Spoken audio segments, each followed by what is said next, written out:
what is equality? I don't think I'm equal to anyone. Nobody. Watching, listening, who am I equal to? I don't see that person. Okay. Who are you equal to? What is equality and why does it mean so much to you? I think you really have to think about that. The power of words, language, what you choose to believe. Hit that subscribe button. This is the G Podcast, where we focus on family, friends, finances, freedom, and our future, and everything else. This is the G Podcast. I appreciate y'all tuning in.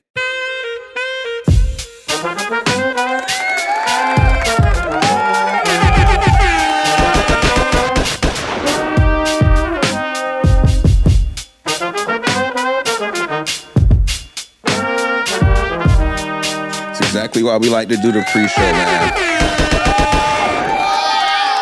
I appreciate y'all tuning in. This is the pre-show for the upcoming episode. I like to do these pre-shows just to get me in the vibe, in the mood, go over what we plan to discuss and make sure we got everything set up and ready to go. Prime example, didn't even have my shit where it needed to be, reaching all awkwardly and whatnot. Now we got it where it needs to be. This is the pre-show. Hey. All right. Once again, hit that subscribe button if you haven't already. This is the G Podcast, where we focus on family, friends, finances, freedom, and our future, and everything else. You heard? This is the G Podcast.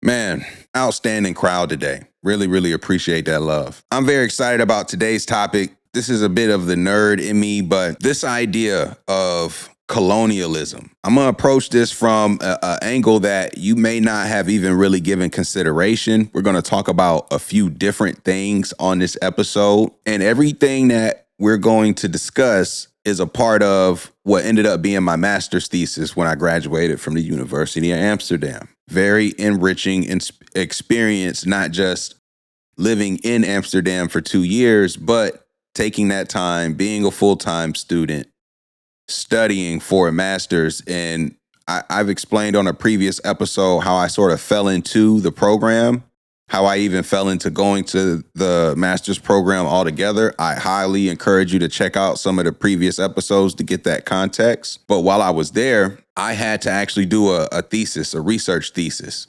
And so very challenging, something that I had never done at that level before. And this thesis led me to this wormhole of research around colonialism, something that I never really explored in much detail before, which is so crazy because now, granted, it could just be me. Maybe it was taught, I wasn't paying attention. This could be very possible. Maybe it was given as an homework assignment, but I didn't do the homework. That is also very likely, not just possible, it's very likely. I've always heard that, the U.S.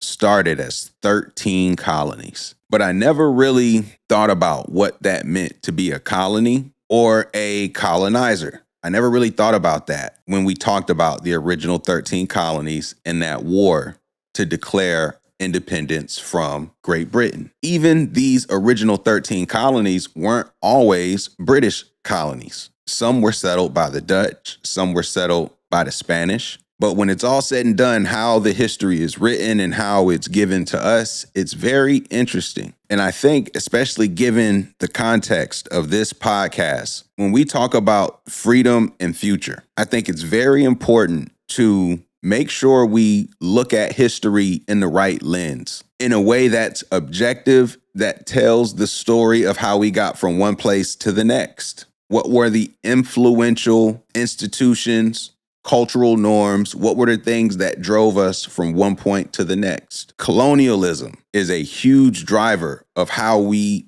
exist in this global society today. It is. And we're going to go over it on the main episode. I got actual academic, empirical evidence to back up everything I'm saying. So it's not just a matter of my opinion, which, just on a complete side note, I think that's where podcasting often goes wrong, is when the podcasters speak about things and they comment and they don't even necessarily have any skin in the game in what they're commenting on. They haven't spent any time in the culture of it. They haven't talked to those individuals in which they're talking about. Like there's no level of research or like journalistic sort of integrity to their opinion. It's just like opinion, which is okay, especially as it relates to pop culture. But there are some things that have been happening in pop culture, especially as it relates to Black celebrities. And I want to speak about some of the historical context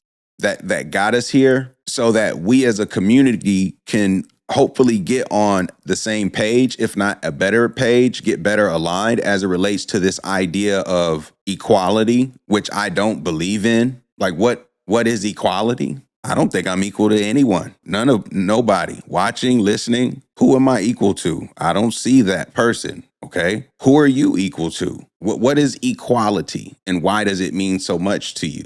I think you really have to think about that. The power of words, language, what you choose to believe, what you choose to spend your time fighting for, emotionally invested in. We often get looped into these cycles, these whirlwinds, if you will. And once you get in, it's like, it's very tough to get out. It's like a black hole. It just keeps pulling you in. Pause. We jump into these situations and emotionally we can't get out. Or even worse, spiritually, you can't get out. But why are we drawn to such themes and misery? I want to go over sort of how I feel, especially as it relates to this idea of equality and race and what you expect from your government. Like when we talk about freedom and future, it's very important to understand where you stay and how where you stay came to be, because we all live somewhere and then we abide by those places' rules and regulations and so forth. They have societies in these different countries, and these are the reality. But how did these countries shape those cultural institutions, or not even cultural institutions, whether they be more formal institutions or informal institutions like culture? They could be more formal, like the laws, right? How do these countries go about establishing these things? Because they have such an impact on how we get to live our lives as individuals. Where you're born has a huge impact on how you perceive the world around you. And you don't have much control over where you're born. Wow. Colonialism. Another reason why I want to talk about it is because why wasn't this more just emphasized in school? Again, I said, it might have slipped my brain because I didn't do the homework.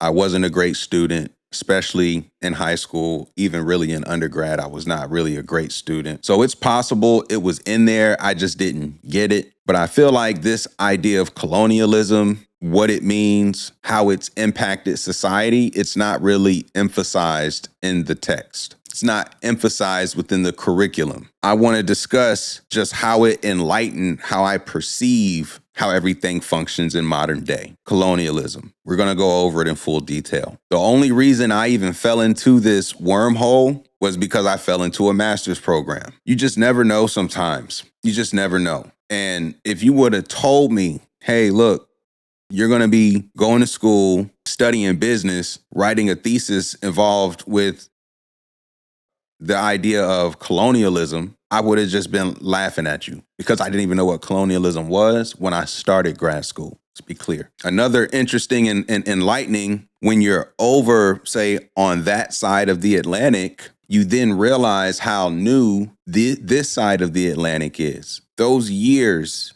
that we talk about in terms of U.S. history, 1776. More recently, you hear about the 1619 Project. Most people don't even know that the first settlement in modern present day North America was not Jamestown. It was not a British settlement. The first European settlement here was in is it St. Augustine or St. Augustine, Florida. I don't know, people say things different ways, but that was the first European colony established in what is now North America, like the United States. We don't even get that little bit of information given to us so plain and clear, right? But that's because it was Spanish, not British. And That's why Florida isn't as included in the story of the original colonies, because it was more Spanish influenced than British influenced. You have just so many different little twists and turns where, I mean, we're one war away from everybody over here speaking Spanish. This is just the facts, right? And so you start looking at the critical events in history that like really carried culture and society to the next phase. We cannot afford to ignore colonialism and its impact in present day. And it's unfortunate because the bulk of the countries impacted by colonialism are black and brown in Africa and in Asia. Of course, South America as well. It is something that I think we need to discuss more. And I want to just shed a little light on what I learned about it, and hopefully you find it somewhat interesting too. Staying over there in Europe though, I mean, you see buildings that are older than 1619, for example. And we're talking about the first people to arrive here that were forced, as slaves, I think was there 1619. But there are whole buildings still standing that are way older than 1619 in Europe. And then you go to, say, somewhere like Rome, and they've always talked about this idea of Western society. I never really understood what any of that meant until I went to Europe. This idea of the East versus the West and Western society, like I never really understood any of that until I was in my mid-20s in grad school living in Amsterdam. But understanding that really helped me, I feel, get a better view of what this thing actually is, what these countries are, what it means to be in power, and what people in power will do to maintain that power, right? Like it has been laid out over history for everybody to see. And there is research already written, and not just written, but empirical evidence. It's been studied. The theories have somehow been tested with methodologies and et cetera, et cetera. It's like, these just aren't opinions. These are research-based theories. We should seek more of that to help us get a better understanding of how we got to this point, so that as we make decisions and try to put ourselves in position for what's to come, we can do that more strategically and with a more realistic view of what's to come. Fighting for equality, for example, I think is a waste of time, because when has it ever existed?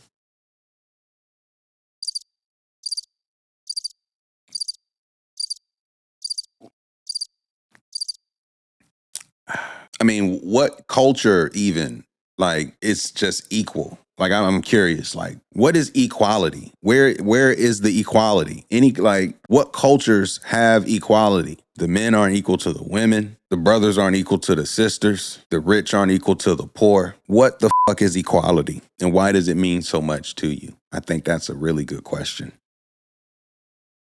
Oh yeah, it's gonna be a good one. It's gonna be a good one. We definitely finna get into this colonialism talk. Oh man, I can't wait. And everything I'm going to discuss is based off the research that I had to do to write my master's thesis. And my master's thesis was centered around a few concepts. And this is where we'll wrap up, and then we'll still get into the main show. The whole thesis was centered around this question. It was a question related to human rights violations and multinational enterprises. And I wanted to explore how a colonial link between a home and host country impacts the likelihood, or just impacts how that multinational responds to human rights violations. I wanted to know how a colonial link between multinational enterprises, I wanted to know how a colonial link between a home and host country impacted how a multinational enterprise responded to human rights violations. So for example, British Petroleum, UK based, Nigeria, former British colony. How would, say, British Petroleum doing business in Nigeria, how would that colonial link between the UK and Nigeria impact British Petroleum's responds to human rights violations taking place when they do business in Nigeria? That was the question that I had, and that was what led me down this wormhole of research around colonialism and etc. I think that's a good stopping point. Make sure you subscribe. This is definitely something different. This your first time tuning in. Definitely go check out some of the previous episodes, pre-shows. What I'm going to discuss today, I have touched on, paused in the past, giving more context on how I got to that point in the first place, but we're going to talk more about colonialism, what it is, and why is it not emphasized more. This is the G Podcast. Make sure you watch the main episode. Final system check.